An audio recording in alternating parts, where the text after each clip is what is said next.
It's so time again, bro. What are we doing? We're doing a romantic Reimu post jam 1.3.1. Let's go. It's on the website. It's on the website. We're on the website. Everyone's having fun. This is a nice image of people myself in the corner where I'm along.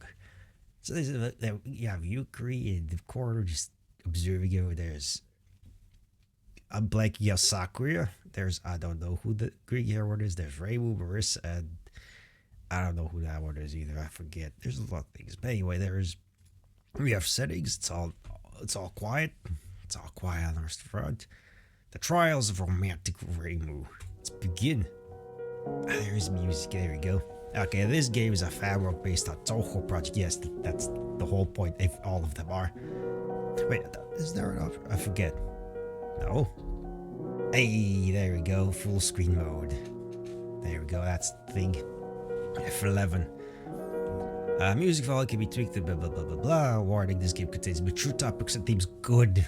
Good. I like mature topics and themes, including heartbreaking discussions of sex. Player discretion is advised. That sure. I have absolute issues with any of that stuff. The longer the trigger warning list is, the better. As far as I'm concerned, I'm always interested. Makes things more interesting. Well, okay, not necessarily true. It can sometimes be just edgelords trying to be as edgelordy as they can be. But he said the exploration of dark and disturbing themes. I like that. I approve of that. Go for it. Heartbreaking discussions, sure.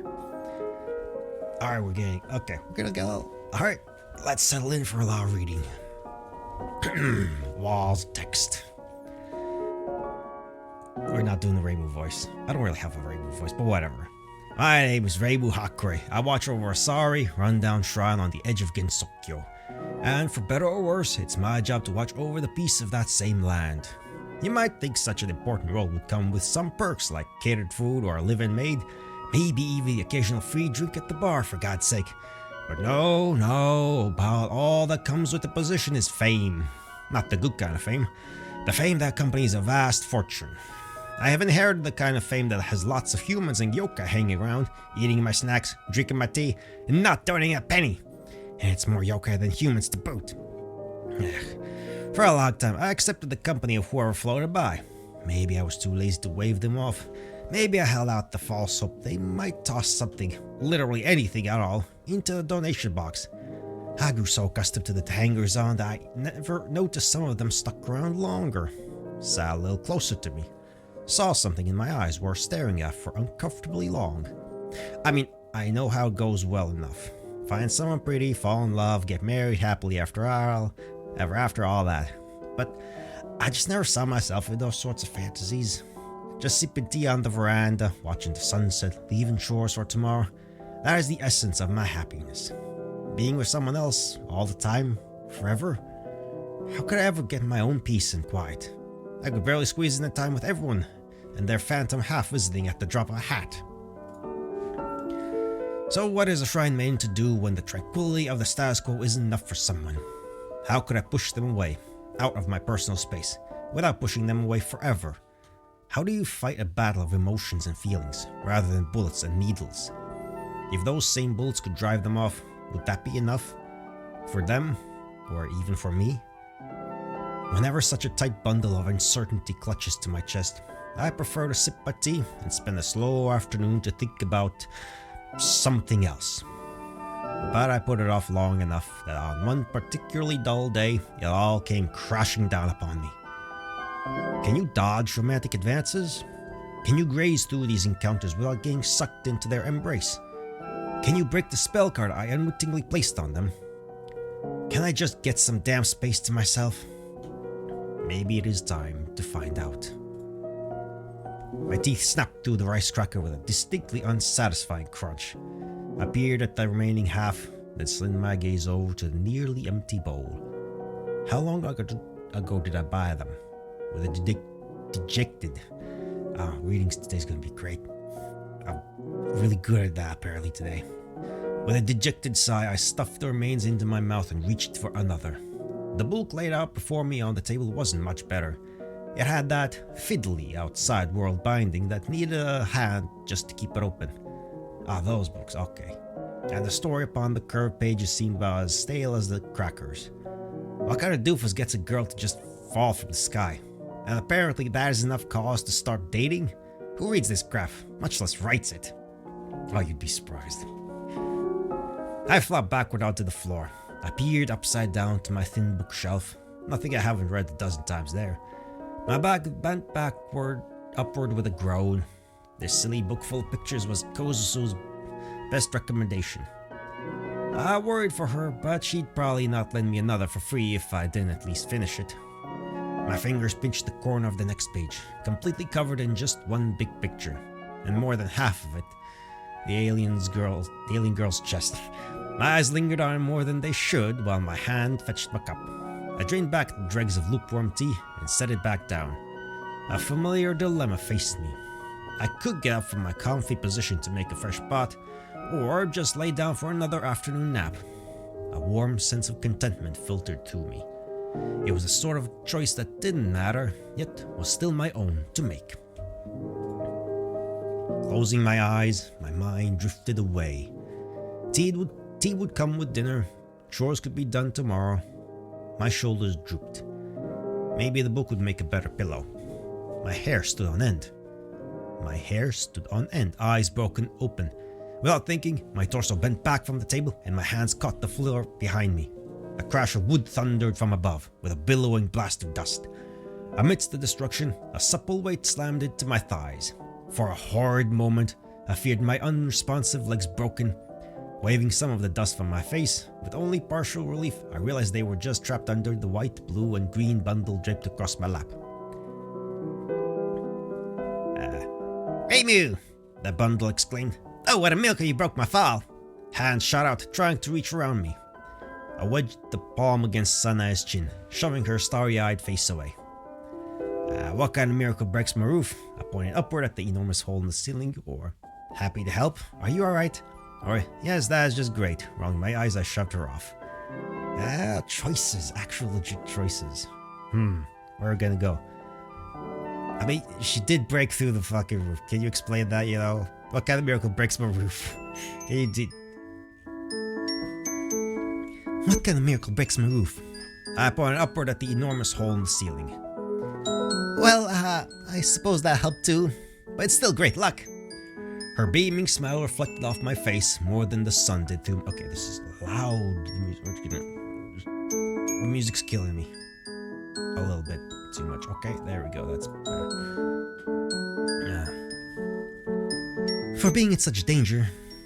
Wait, no. Did I read the previous thing? Her beaming smile reflected off my face more than the sun did through my new skylight. Okay.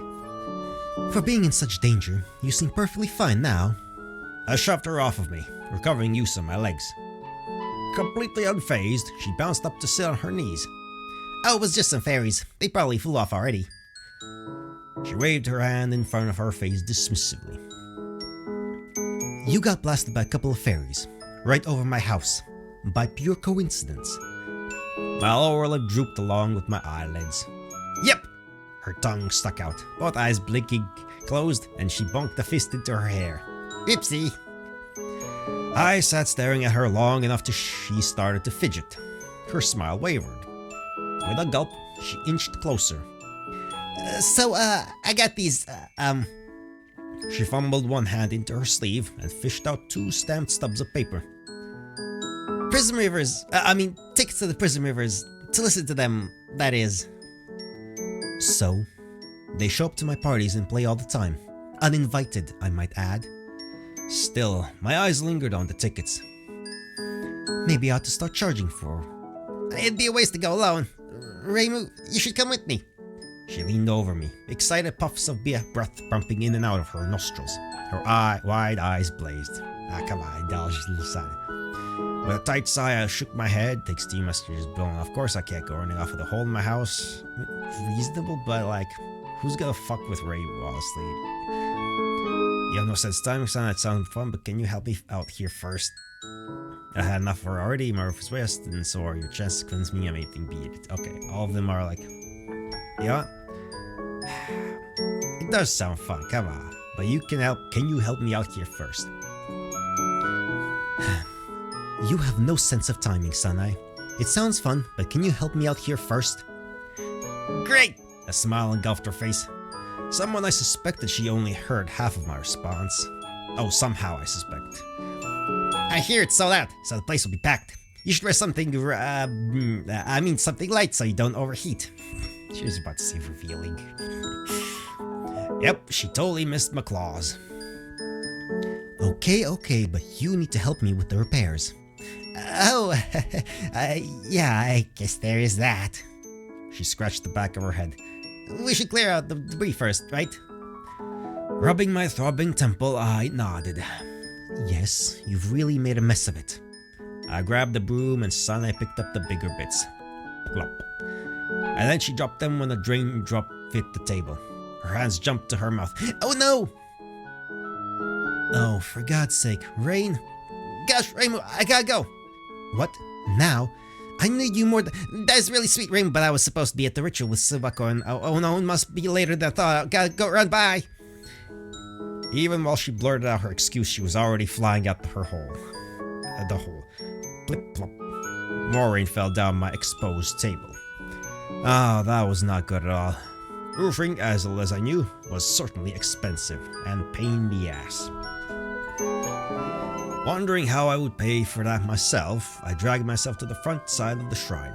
With both dread and giddy inkling in my stomach, the cover slid off the donation box. And of course not... A small smattering of coins laid flat to the bottom. With a surge of glee, a sleeved arm swept over them and clasped them tight to my chest. Heart racing, I counted them out. My chest sank. And then counted again, but the number wasn't any bigger. Certainly not enough to hire people for the roof. Probably not even enough for the materials, even if I skimped. With a long, tired sigh, I stashed the measly sum safely in my sleeve. Staring at the unswept grounds, my butt sat down on the steps. My elbows went to my knees, and my chin rested in my hands. Scattered flecks of water pecked at the stone walkway or vanished into the grass. Sitting on my ass wouldn't help the situation. I should have at least been moving stuff away from the hole, throwing some sheets over it. Instead, I just kept grumbling to myself, too frustrated to move. Hey, how you doing, Reimu? Ah! I half jumped up and away from the cheerful voice in my ear. Catching myself on the porch, mismatched blue and red that matched my eyes. Where'd you come from across my eyes trying to cover my lap? I sighed with a little relief. At least it's a pleasant surprise. I'm not even sure who it is, but may as well be present. I sighed with a little relief. At least it's a pleasant surprise. The yokai invading my shrine giggled under the cover of her big purple umbrella. An umbrella with an eye and a tongue that bounced with its own weird form of mirth. Wow, it's so weird to sneak up on Reimu. My lucky day. She twirled her umbrella in triumph. My own gut crumbled. It wouldn't do good for my reputation if Koga's of all yokai got the better of me. Everyone has their off days, don't let it get to your head. I won't stay lucky if you try to rub it in. I'll have to have off for the first trickle, maybe you're just looking a bit...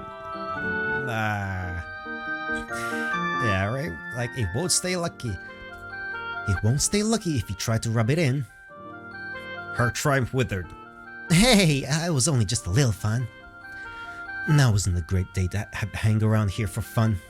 I've got a big problem. Plus, you're going to scare off visitors. What visitors? She pranced around my back. I think it's just you and me today. She giggled, then suddenly stopped, clutching her fists to her chest. Her eyes glanced wide at me, then shot off to the distance. For the moment, I guess, but some folks were here earlier and there could be more. Reimu you don't believe that, Reimu. It should be just me. This isn't a yokai shrine, you know. Maybe we can take a moment to enjoy it.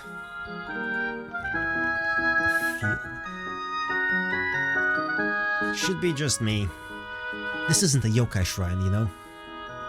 Well, anyway, Reimu, you wouldn't want to throw me away before I delivered these, would you? She reached up under her umbrella. Her tongue stuck out while it vanished impossibly high under the cover. Ta-da! A small, flat-wrapped bundle emerged and thrust towards me. Taking it, I observed its unwrinkled surface and crisp knot on the backside. I released the knot with some respect of how carefully it must have been tied. A set of needles, each neatly tucked into the fabric in perfect parallel, glinted even in the covered sunlight. I blinked, then slapped the bottom of my palm to my forehead. Dang it, I totally forgot the order I placed. So, what do you think? I really outdid myself for you, didn't I? Gogas leaned over the needles enough I could hear her heart pounding. I kept it honest. Nothing looks wrong this time. She deserved a little praise. These look perfect. I scoffed. Guess this will do now. Observations don't off. No, come on. Don't drive her away. You know what? Keep it honest. You just keep nothing looks wrong this time. Nothing looks wrong this time.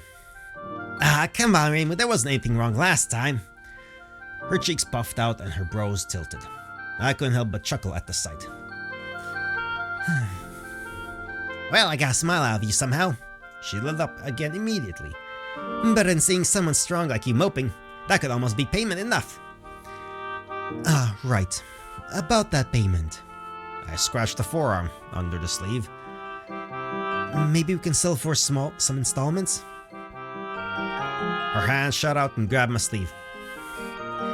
Hey, I saw you hide some coins in there. You were spying on me? You saw that, but then why did you say... I mean, you didn't see who I can't pay to? Sorry, but something really big has come up, or down, depending on your perspective. No, we're not gonna drive her away. Sorry, but something really big has come up.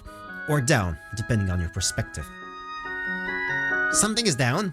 Her red eyes squinted, trying to process it. It will be far faster to show you. Look.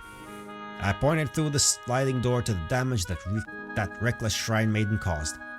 Rather than grasp of surprise, Kogasa seemed focused on the palm I had been holding. Up there? I insisted, and I finally got her attention and the astonished gasp. Reimu, your roof! She pointed to it too, as if I somehow didn't notice. Ah, geez, that looks really bad. That crossbeam was probably load-bearing, and there could be... She was rapidly losing me in her gibberish. Without asking, she floated past me up the ceiling. Oh yeah, there are some cracks here now too. Oh, I'd never survive a snowfall. Heck, some leaves might be enough for the residual damage to... So I need every coin I can get to fix that. You'll have to wait. If your professional opinion, how screwed am I? I don't need a mystic telling me it's no good. Okay, how screwed am I? In your professional opinion, how screwed am I? Oh, you really want my opinion? Well, you seem to know more about it. But can you just put it in terms of cost? Well... She floated down to me, tapping her chin. Oh! She looked down at her get hit by tatami. She kicked off her shoes before answering with a figure several times my entire savings. Even just the cost and materials would be hard. Squeezing the bridge of my nose, flopped down the table. I need to think on this. Here, I waved at the table. Have some crackers? Practically jumping as much as I did on her arrival, Kogasa squeaked in reply. She hesitated, dipping her toe below the table like she was testing the heat of an onsen. With crossed arms and a grunt, she finally set herself down. I shoved the cracker plate away. Her way. No matter how good you work, I can't pay. I laid out the needles on the table, examining each one. I'm really sorry there isn't anything I could do right now. I'll get back to you eventually, but don't dare try to squeeze me penniless now. You did a good job, I will pay you when I can. The last option is just not good. That's not that. That's mean. I'll get back to you eventually, but don't you dare try to squeeze me penniless now. No, I would never try to shake you down. Her hands slammed the table, rattling the needles. Oh, whoops. Let me just... She carefully positioned each one back in place. A big drop of water splashed across her hands. Looking up, I groaned. Here we go. Kogasa wiped her hands on the skirt, then turned her mismatched eyes up at the ceiling.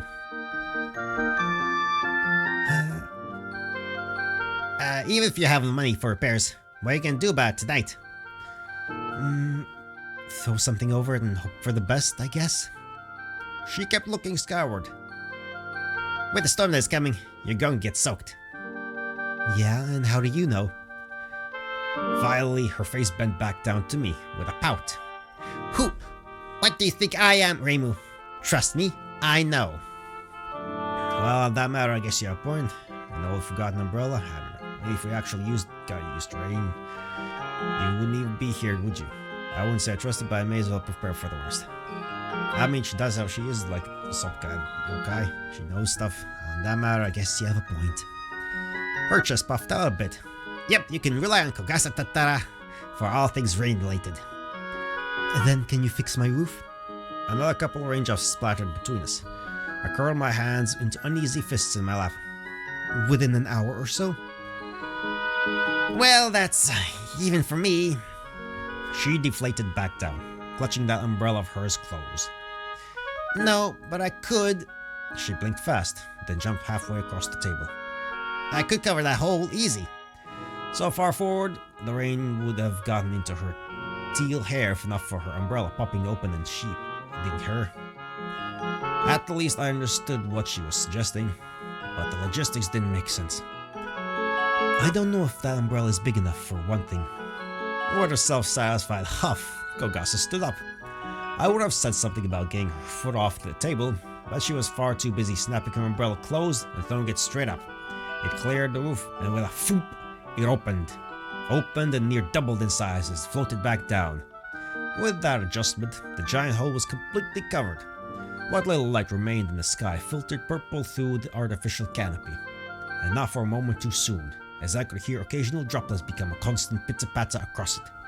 A surprisingly good solution, apart from the weird foot now hanging down from the center shaft of it. Ha! Kogasa put fists to her sides and raised her chin in pride. With one foot still on my table, she looked a bit like a captain on a pro ship. I surprised Reimu twice in one day. Alright, so it fits.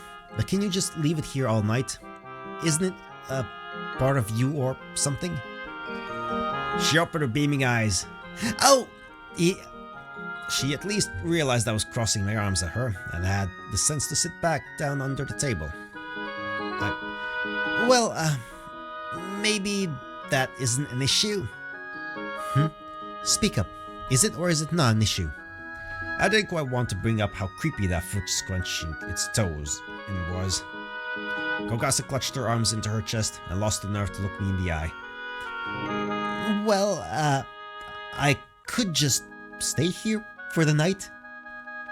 The whole night? You know I already can't pay for the needles. How am I supposed to pay your wages for the whole night's labor? With the immediate problem addressed, I laid myself sideways on the floor, propping my head up with one hand and clearing an ear with the pinky of the other. Reimu doesn't... you don't need to pay me. I can just... Being here would be enough? Aw, that's kinda cute. She stared straight down, grabbing her skirt tight enough to whiten her knuckles. I shot up an eyebrow. My self-grooming ceased. You want to sleep with me? No, yes, but not like that. She swiveled her knees off to a point at a wall, not even able to face me. I don't want... Just breathe, Kogasa. Her head shot over to me, but she nodded. Oops, bumping into things. Kogasa slowly drew in a long breath through her nose. I watched her chest fall as it exhaled. When her eyes opened, she managed to continue without as much stammering. If you let me stay the night, share food with you, I wouldn't ask for payment. Not for covering the roof, nor for the needles. And I won't do anything. Her open palm hands jumped in front of her, shaking wildly. Really, maybe I could hold Reimu close for a night. My jaw draped towards the floor. Did she want me or just a pillow? Still, I sensed she was serious, both about the suggestion and that promise she wouldn't try anything funny. Besides her usually failed spooks, Kogasa was always honest in her dealings to a fault. While she fidgeted and a rosy color burned into her cheeks, I glanced up towards the ceiling. The rain came down with increasing intensity on the purple canopy protecting us. Retreating my gaze back towards Kogasa, I needed to make a decision. I feared the poor girl would shake herself apart if I didn't give a clear answer. With a gulp, I realized what had to be done. To be fair, I sat myself up on my knees to match her. After a deep breath on my own, I managed to look her square in the eyes. Kogasa, that would not be a good idea. I had to keep speaking as her face immediately started cracking. I can clearly see your umbrella can do the job. I pointed straight up. And I know you mean well. My finger dropped to point at her. But it doesn't feel right. That finger swung around to point only at myself. The idea. I feel empty? But Reimu, you don't need to... Those red and teal eyes snapped shut against their own downpour welling up. My heart caught in my throat, but I held firm. It would only be worse if I led you on. We sat in silence for 1 minute, then 2, then 3. Her sniffles grew. Several half sentences squeaked between the tears, but she never finished any of them. Before my insides twisted over themselves, I set things straight. I do appreciate the work you do, Kogasa. 2 teary discs snapped up from their hiding spot against her sleeve. I reached a hand deep into my own sleeve and slapped a fist of coins on flat to the table. Let's keep our business level. Here, this should cover the needles. The coins at least gave her something to stare at beside me. But did you say, don't you need that for your roof? That is my own problem to figure out, and I don't need to add being indebted to a yokai to my troubles. So, I should go, shouldn't I? She tried to rise, me shaking. Yeah, you should get yourself comfy in your own home before this gets any worse. A crack of thunder sounded in the distance. We both startled a little, and we both shared a tiny laugh at our shared distress. I like the rain, you know. She wiped her face on the sleeve. But even I might get a little soggy from this. She forced a smile across her face. A weak, shaky one that wouldn't fool even a fairy, but I did my best to return it. Having scooped up her payment, she floated up to the roof and withdrew her umbrella. At once, rain poured down. At least I wouldn't need any more excuse to throw out these crackers. Oh, sorry. Maybe I should have warned you before. I shook my head. It is my own problem. Now let me see what I can do about it. Alright, good luck, Reimu. She wedged what energy she could into her farewell, leapt into her shoes, and floated away. I turned enough to offer a wave and a smile. Once she was out of sight, I released my shoulders with a groan. I held up one sleeve to my face, already soaked through. What a terrible day for rain. I awoke to oppressive, damp weight all over my body. Shivering, I tossed aside the soaked blanket. Musk soaked into my nose as well. Looking around at the cramped shelves and stacked crates, each with slow drips of water from the edges, I came to a grim realization. My shed very much had a leaky roof too. My problems piled up upon me all at once. Though in retrospect, Kassen would probably just berate me for not doing due maintenance. As I went back to the main building and observed the puddles upon the tatami, I shuddered at the thought of needing to replace a whole floor too. For one saving grace, my closet escaped the deluge and I changed into a dry uniform. Still, peering up at the clouds of my living room, no matter how much I wanted to warn myself hiding under the kotatsu, I needed to address the issue. Hiring someone with my budget was out of the question. I would have to scrounge just to get some materials for a patch. Without ideas, my legs carried me to my donation box out of sheer habit. Ridiculous to think anything could be in there, given last I checked it, but my breath caught anyway as I shoved off the lift. To my slack-jawed shock, coins greeted me once again. Counting them, I realized they were a very familiar set of coins. The exact same amount and denominations as the day prior. When had she... My head snapped around, but I could not find any blue or red eye hiding anywhere. That sneaky little yokai. I'd have to thank her for later. Procuring supplies came first. Oh, that's nice. That's really nice. That's cute. The human village bustled with activity as ever.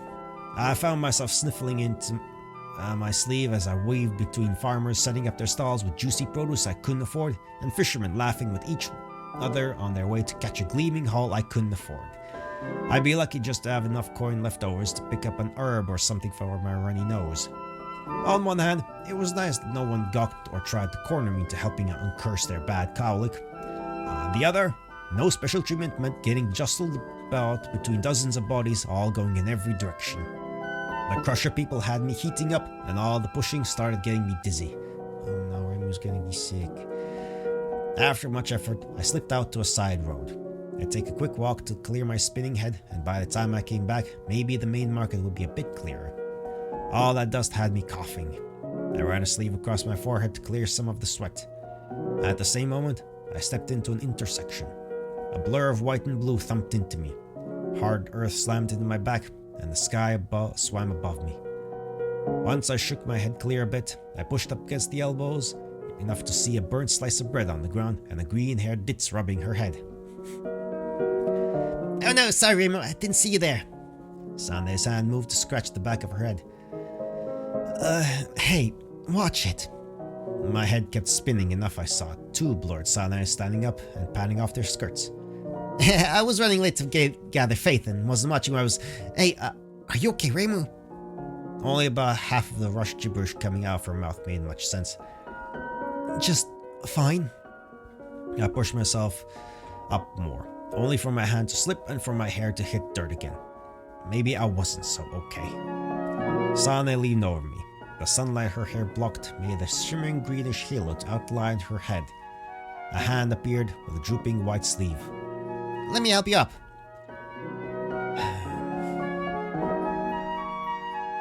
I took her hand. I'm fine. Are you hurt? She shook her head slightly. No, I'm not hurt at all. Are you sure you are fine? You don't look so good. She sucked around me, examining my face, my arms, skirt. Forget me for a second. We need to attend to my roof. Sana shrunk her head down by her shoulders, poking her index finger together. Oh, right. Hey, yeah, I can help with that. And not make it worse. I flattened my eyes at her. No, really, like, we can rebuild it together, you know. You can rest your faith in me. I nodded my eyes and stepped away, back to the crowd. At least they only jostled, not tackled me. We need materials first. Yeah, I was just about to go shopping anyway. Let's go together. Shoes clumped to catch up with me. Hold on, did you just say you gather faith? Which is it? Sure, I could use the extra hands. Sunny coming just so you can pay for everything. Nah, come on, let's not be mean. It's already sad enough here as it is. Downer. Sure, I could use the extra hands. Oh, cool, come on! She got up to me and immediately passed me. A hand grasped mine and dragged me into the mass of the market with her. She had a lot of fun dancing between the stalls, but it quickly became a hazy blur to me. My breaths came slow and heavy as I plodded out of town. Sana worried about me. I already took boards, tiles, tar, nails, and whatever else the carpenter recommended to my shrine ahead of me. Even without the encumbrance, each step took longer than the one before it. Sweat poured down my brow, even though some clouds covered the sun and no one else seemed to react to the intense heat. My knees buckled. Moments before I looked forward to just getting out of the village hustle to fly home. By then, I could barely manage the strength to plod my next foot forward. Maybe I could lead on Sane when she got back. Another plop of sweat leaked into my right eye. My vision swam with it. The world blurred, then turned sideways. That I had fallen hardly registered. Really, just sucking in breaths proved hard enough. Miss Sakura, is that you? For a brief instant, or maybe longer, I could hardly tell. I feared Sane had caught up to me, but that formal greeting and the stern tone didn't match. Oh wait, no, this... You appear quite stricken. A cold hand pressed into my forehead. You should not be out here with such a fever. Oh wait, no, it's Sakura. Right, no. I thought it was Rinosuke, but no, there's no guys here. There weren't any guys here. You appear quite stricken. A cold hand pressed into my forehead. You should not be out here with such a fever. I strained my eyes to focus on the pale blob hovering over me. 2 strings hung from the blob, and the top of it was... frilly? That silver grey hair and sharp facial features, I put enough together. It doesn't matter, Sakura. I need to... My voice came out weak, between pants. You need to be in bed. She finished over me. She sat something down, a bag. A bag that smelled of all the meat and vegetables I had to pass up. I will assist you. No, I can't. Interrupt. A shaking finger pointed at her groceries. Those? They are not of consequence. She glanced their way and then just then they just vanished. Sakura reappeared on my opposite side. Right, time magic. Now we will need to get you somewhere safe. I can't, I must get home. I was trying to get up into a sitting position. I just need a moment. No excuses. You need more than a moment. An arm scooped under my knees and another below my shoulders. My heart rate rose along with my whole body once she stood, being so casually held like that. My hands clutched close to my sternum. Sakura, this is a little much. If you had taken care of yourself, it would not be required. She walked barely a step before adding, Your condition is worsening. I will not waste a second longer arguing about it. Don't just decide on your own.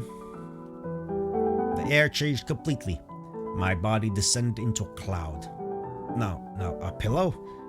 A massive bed stretched around me, with wooden poles rising from the corners. An incredibly silky sheet rested just up to my chest. My forehead felt cold. Touching it revealed the damp, folded cloth that rested up in. You should rest, Miss Hakure. Swiveling my head, a visibly fatigued Sakura neatly laid out 2 white cloth tubes and a red shirt. With a start, I raised the blanket and noticed I was wearing a fresh set of pajamas with an embarrassing amount of ribbon laces. I was trying to doll me up. I pulled the sheets over myself more. Trying to doll me up?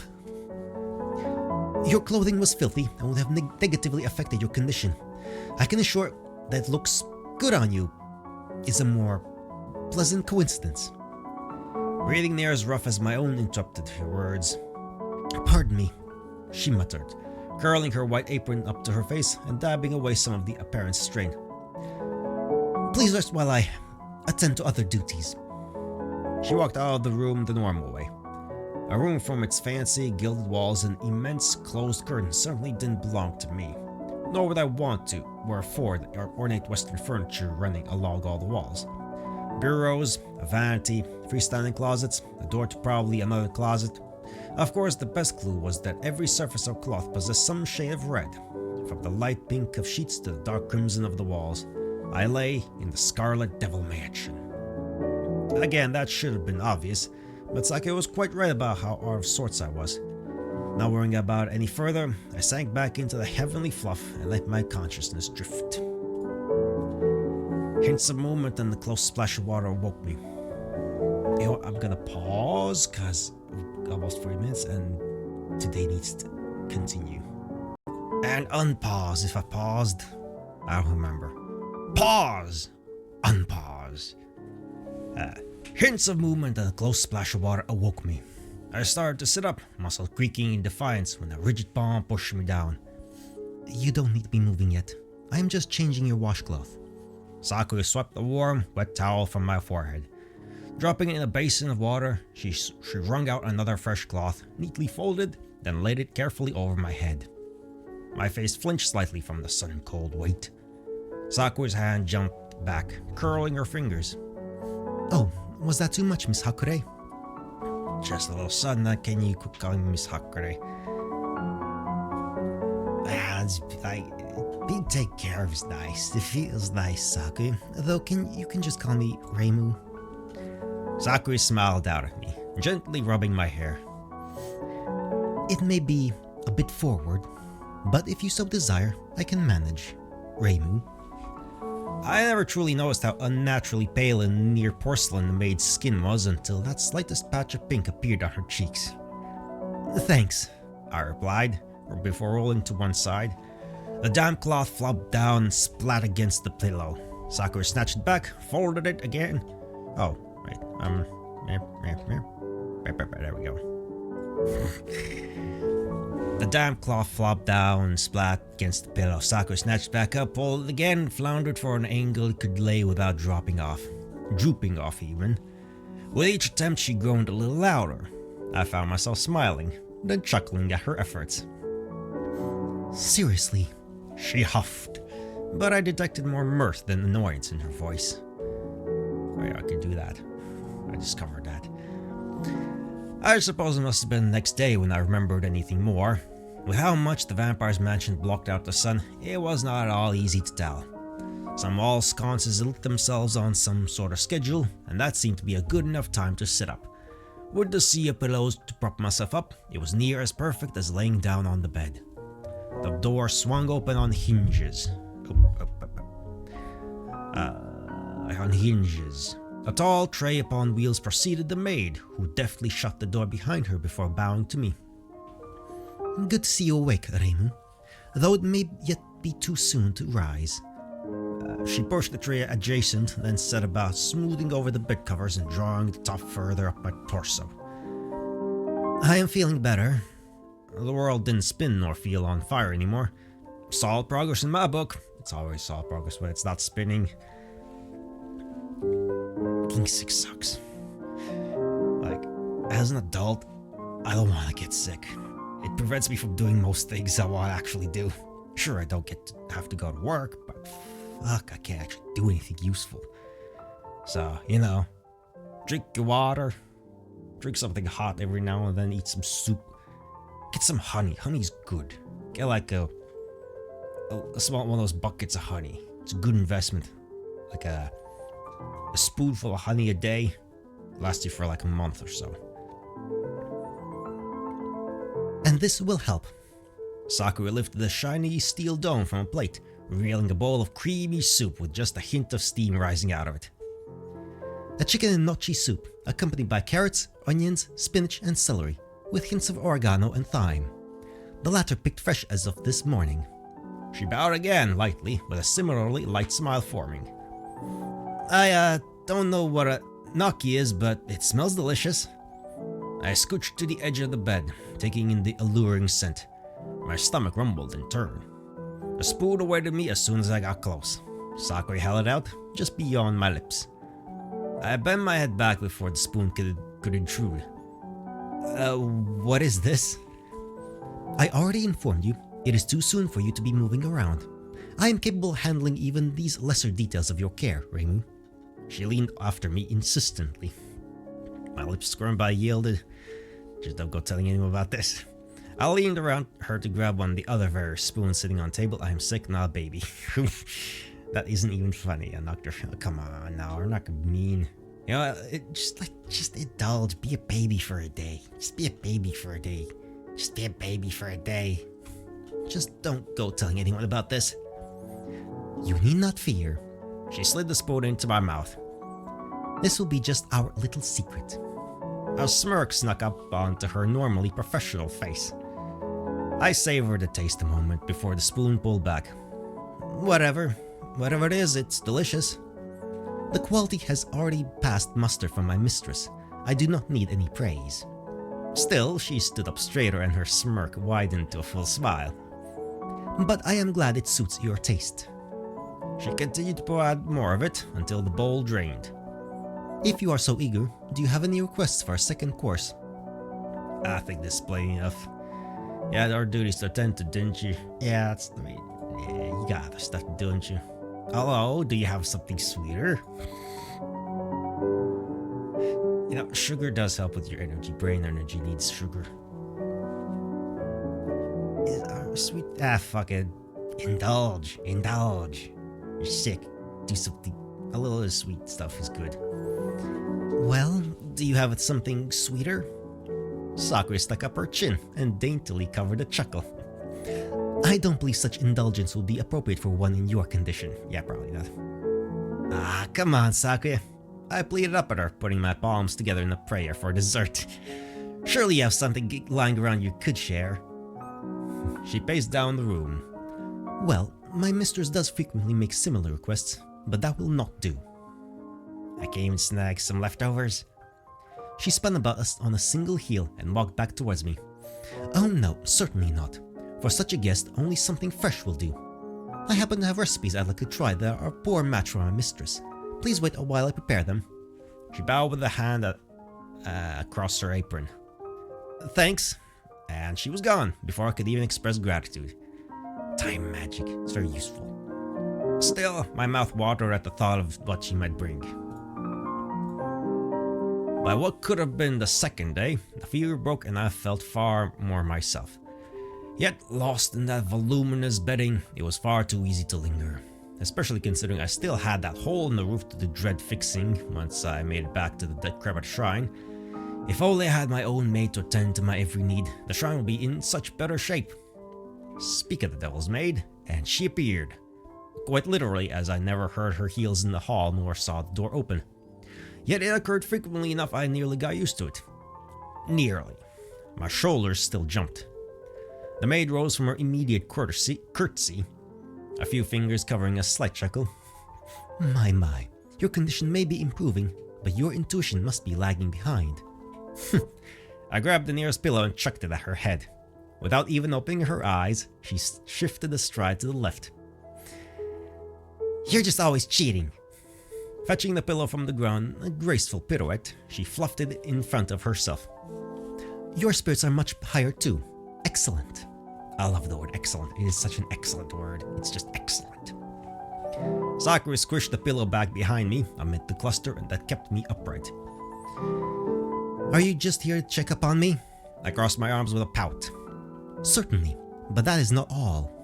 She bowed low, parallel to the ground. As to ensure your stay at this estate matches the highest expectations, I now place myself at your disposal. If there's anything at all you require, I shall personally see it done. I blinked at her a moment, trying to comprehend it. Up to that point, all her services were initiated by her, without or even ignoring my input. Anything? I mumbled as I turned the thought over in my head. Still without rising from her courtly bow, Sakura confirmed. Yes, apart from anything that would bring harm upon you or this estate. I opened my mouth a few times, pondering all possibilities. Food probably would have won out, had not an exquisite breakfast been delivered just an hour prior.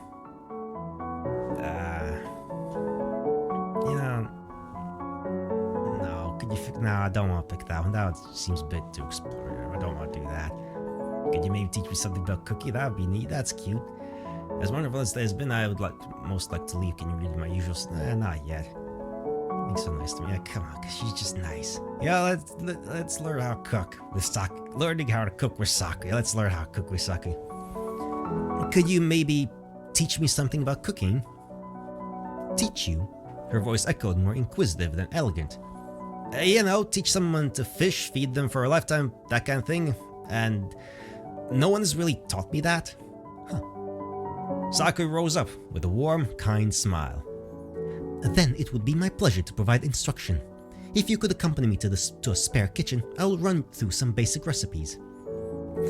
I slid out of bed to follow her from the room. You have spare kitchens? It may sound excessive, but you haven't seen fairies attempt to cook. It is most prudent to maintain a backup facilities. Fair enough. Fair enough. After an hour or two with her in the kitchen, I could agree with the logic. I burnt 3 pots and somehow caused a pile of dough to burst. Ah, yes. You become a sim when you go through cooking. Somehow you manage to burn, cause a fire with pouring cereal in the bowl. Throughout, Sakura couldn't decide between berating me or laughing at the failures. By the end, we were both quite covered in would-be food, even with the aprons. I had hoped we might be able to move on to a few more advanced techniques, but I guess we will settle for a decent result at sugar cookies. She wiped her hands, then some of her hair with a wash rag even. I will hand up cleanup here, of course. And it appears you are due for a change. Could you please return to your room while I repair your usual outfit? It was in need of some stitching. Sure, Sakura, and thanks for the lesson. And the cookies. I took a plate to munch on in bed while I waited. A few hours passed. It was getting easier to tell, especially when I realized the strange box with the pendulum hanging out of it was a clock. Oh, a grandfather clock. Nice. Yet there was no sign of the maid, cheating or not. I didn't exactly have a gift with needles, other than throwing them, but I could probably have sewn up the skirt in that amount of time, which meant Sakura should have done it in a quarter of that, even without her outrageous special ability. When the door finally opened, it met with my ready anticipation. There you are! What took you? But no maid entered. Instead, smooth, ruby-red shoes preceded the distinctively short woman in the pink dress, bluish hair, and perky little wigs. Why yes, here I am at last. Amelia Scarlet spun about, arched her back, and held out her arms in a wide pose, and strained slightly, trying to hold what she must have assumed to be a very regal look. Oh, hey Amelia, I wasn't expecting you. Really? She floated backwards, abandoning her fancy pose to lay on the bed before me. Looking backwards and upside down, she flicked my nose when I tried to lean over. I believe that this is my house you are resting in, as well as my room and my bed by extension. So why aren't you looking forward to my esteemed arrival? I shifted my legs off the bed, not liking the leverage she was reeling in. So far, that's just been Saku taking care of me. The vampire rolled onto her stomach, placing her chin in her hands and her elbows onto the bed. Yes, it was quite hard not to notice how occupied my chief maid has been.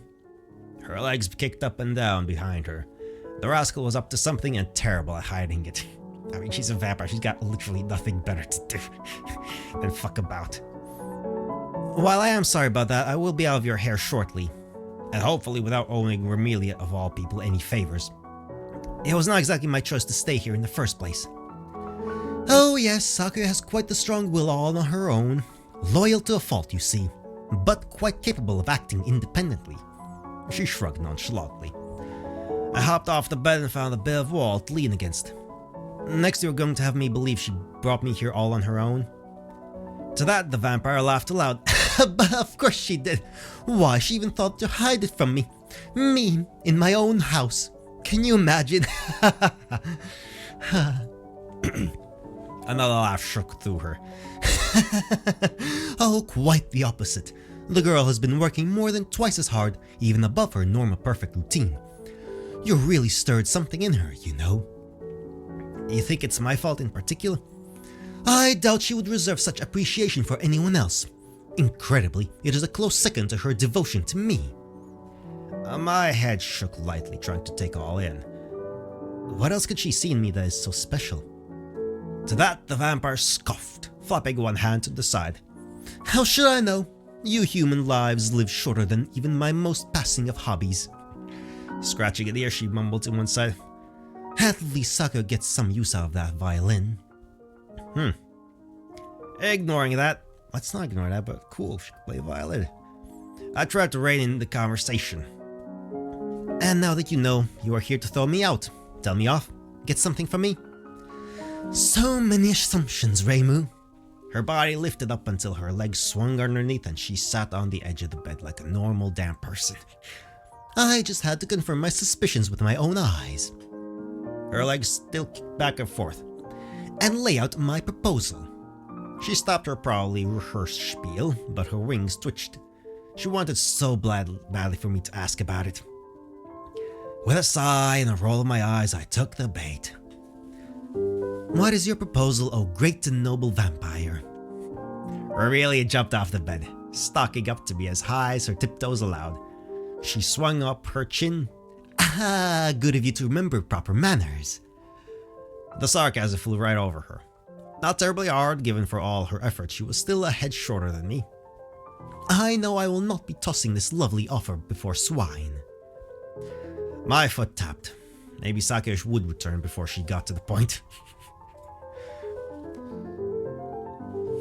You need not fret so, as it will be like fine wine to your humble ears. I wasn't sure if that was supposed to be insulting or complimenting. I merely extend a formal, permanent invitation to the Scarlet Devil Mansion. Then your intrusion will not be seen as such at all. She extended her fingers out in front of her puffed up chest in a way she always thought elegant. I didn't need to hold back my usual snicker as I still struggled to process her words. What do you mean permanent? Like me live here? Yes, precisely. She took to pacing, wagging an index finger in the air as she explained. While I may most aware that you have daily duties at that dingy excuse for a shrine, I know of no reason that forces you to spend every waking and unwaking hour there. Am I wrong? No, but splendid, then you can reside here. She fanned out her arms to indicate the great breadth of her giant mansion. And I'd get my own room?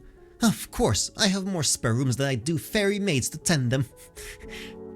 They have their own rooms. She blinked, breaking her confident demeanor. What? No! They all share the servants' quarters, about as much as their poor work ethic deserves. I'll have to worry about her workers' conditions another time. Anyway, I'd have my meals provided. I doubt Sakuya would ever even let anyone else cook for you, even once you move in. Would I need to help with the chores? Are you just trying to squeeze me into a maid uniform? Nope. You would have no responsibilities to speak of here. I have plenty of enough staff for that. Even if those fairies are useless. And the gate guard. I pushed a foot off the wall to walk about and leer over her with my crossed arms. Alright, what's the catch? You'd have to get something out of this. She slid back, clutching her chest in mock shock. Oh, Reimu, what do you take me for? Some kind of selfish villain? I nodded. I mean, that's kind of the whole point. You're a vampire. Her face scrunched up. Well, I know it would make my servant very happy to have you close by. And she keep working twice as hard for you all the time? Ah, now you are getting it. Benefits for everyone, isn't it? She beamed a smile wide enough to display her fangs. That can't be all. Knowing Romelia, she'd not get this smug if things were that straightforward. Fine, fine. I will deign to reveal a little more. She pranced over to the other side of the room. Housing the Hakure Shrine Maiden would bring about a certain prestige of its own. One that cements myself over the rabble of yokai that skulk about in the wilds. She preyed herself in the mirror that showed no reflection. Can you even imagine the look on the Gap Hag's face when she finds out her precious Shrine Maiden found a more worthy patron? Her wings fluttered happily. My hand found its opposite elbow at that thought. I looked off towards the window, or towards the curtains where a window should be.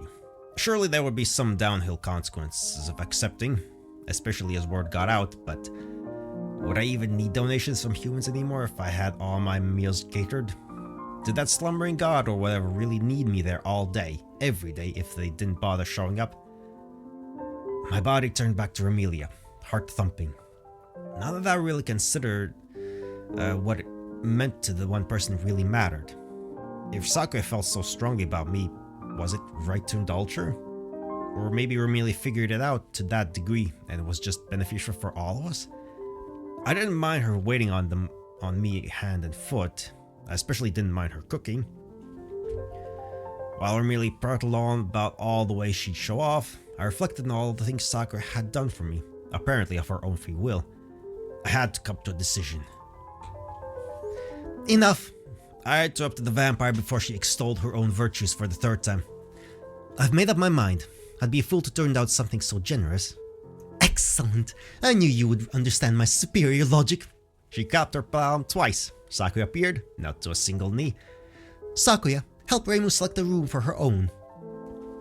Though she had held her pose, one of the maid's eyes darted in my direction. A room for her own? Even the perfect elegant maid couldn't disguise the disbelief in her voice. Yes, as of this day, she'll be an official resident of the Scarlet Devil Mansion. And I expect you to follow her commands with appropriate poise and promptness. Romelia smirked at the mirror, knowing without seeing the elation her words brought to Servant's face. Is this true? Sakura spun her head to me. Of course it is, I said so. Oh wait, no. Of course it is, I said so. Romelia interjected, but Sakura paid her no attention. Her eyes locked to mine. I brought up a smile on my face and nodded. Yes, I'd love to live here. Oh, this is super nice. Oh well, everything. It's a weird turn of events. An unseen needle jabbed through my chest. I jolted from the phantom pain. I certainly told the truth, but the feeling quickly faded, seeing the joy plain on Sakura's face. Her elegant mask vanished near as fast as she did when she had somewhere to be. Welcome, Reimu. She spun her kneel to face me, then dropped her forehead all the way to the floor. We will make your every desire reality. Within a day, Sakura made the desire for a swift move a reality. The hole in my roof, in my old roof, hardly mattered when my new bed had its own dang roof, and Sakura had the shrine fixed anyway. It took a week for the news to filter through Gensokyo and to handle the resulting aftershocks, but Romelia held to her end of the bargain, ensuring whatever instability smoothed out. As it turns out, when you have oodles of money and a small army of servants at your command, you can make trifling problems disappear. Yeah, money does solve a lot of problems. Except of the heart. I mean, money can help with matters of the heart, but can't fully solve them. With the distractions gone, I truly settled into a whole different lifestyle. Every meal impeccable, and ready as soon as I wanted.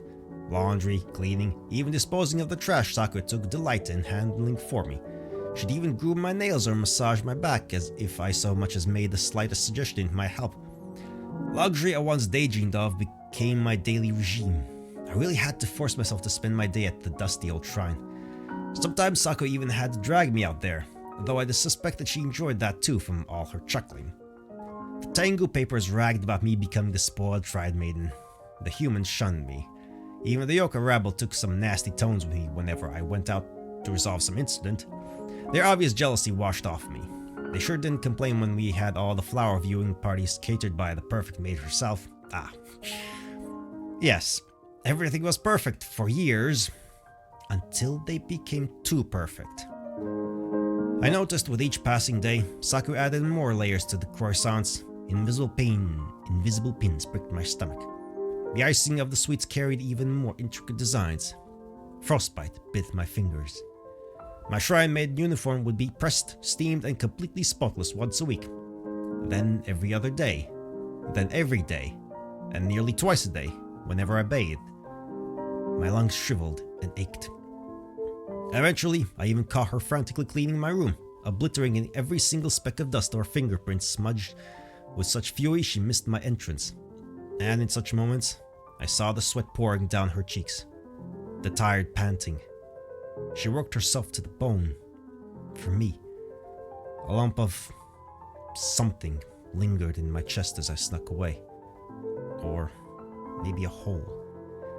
Its form remained a mystery, though the pain felt real.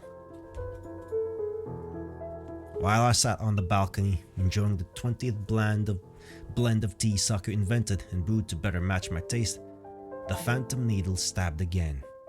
Staring into polished cup, understanding dawned on me. Another needle struck my heart. I expressed my gratitude, of course. I never let her think I took it for granted or anything. A dozen more needles wedged in place. But thanking made it worse. A knife stabbed in my back. She strained herself because she needed more than my praise. She needed something she would never ask for. Love. Every task she did for me, no matter how small or large, how significant or pointless, she did to express her love. She wanted me to notice. She wanted me to feel it. And my face plunged into my hands. My heart tried to burst from my ribcage. Gods, what had I done? Reimu, what's wrong? Oh. Reimu, what's wrong? Romelia's voice drifted in from somewhere distant. I had been having tea with her, I vaguely remembered, but who could care? I had lied. Every time I accepted Sakura Izuru's love, I lied. I led her on. I let her think I returned it. All just so I could live out my own selfish fantasy. Why hadn't I realized it sooner? Because of my own stupid greed. Kasen would smack me. I wanted her to smack me. I smashed my head into the table, shattered the teacup. Maybe the team burned me, I couldn't notice. Reimu, what the hells? Are you possessed?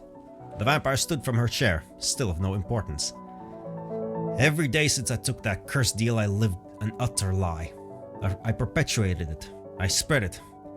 I hurt someone who wished only the best for me. If I kept it going, she'd work her hands until they bled.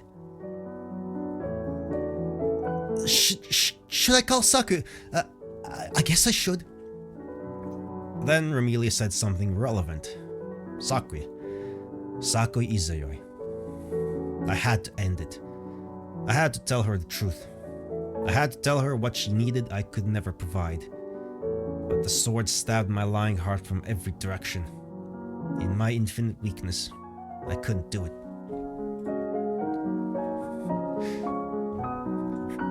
Whoa, hey, now what? I floated up. Without thinking, without focusing, my body rose from the table. Reimu, get back here. I said I'll summon Socket. Just hold on. Ow.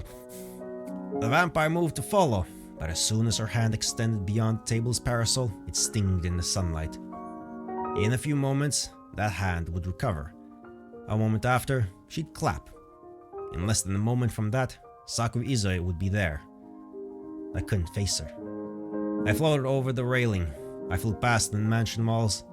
I flew past the lake and the forest and mountains. I didn't even stop for my shrine. She might find me there. Everything became a harsh blur. Pushing past it, even the Great Barrier failed to end my flight. The surroundings changed from lush forest to towering buildings.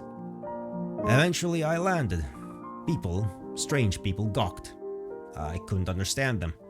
They couldn't understand me. But the pain on my heart eased. I settled down. I found a new life. And I swore to myself I'd never lie again. Bad End 2, Flown the Coop. This was fucking amazing, honestly. This was great. Damn. That's a bad ending. Yeah. Good stuff. Okay. Now, bunch of options left there, but we're not gonna go through them. If you want, you can explore them yourself. And I eventually will explore some of the other ones, but this was like, I'm satisfied. Like, it's a bad ending. It's unsatisfying in a way, but it's also, it's well written. I really like this. This was really good. This was really good. This was really, really good. This was really good. Absolutely fantastic. Yeah, that was a Touhou. We're done for today.